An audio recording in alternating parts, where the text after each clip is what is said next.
Hi again then guys, and welcome to of course another speed setup for Gran Turismo Sport, this time for a car which used to be, well, a family of cars really that used to be among the fastest in Gran Turismo 6, the Dodge Viper.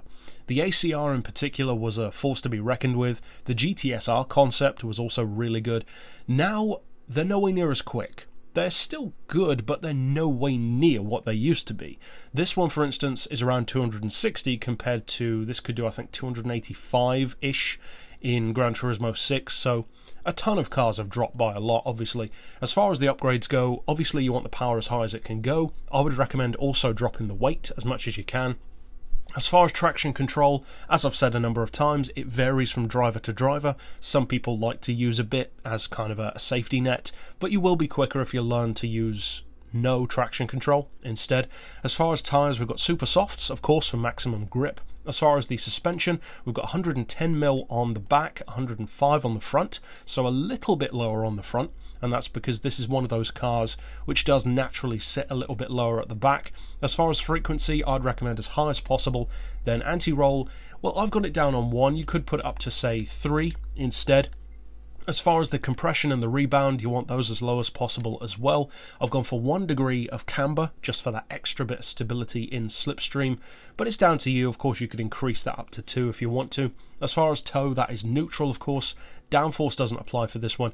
As far as the diff, I've gone for the lowest initial torque, the highest acceleration, and the lowest braking. And finally, of course, for the transmission, you want the fully customized setup, auto setting of 280 miles per hour. Then for the individual gears themselves, 2.1, 1.4, 1050, 825, 675 and 575 with a final drive of 2.75. Now that will allow you to cruise at 260. If you need it to have more slipstream potential, say to get up around, I don't know, 300 or over 300, then you might want to drop the final drive a little bit more.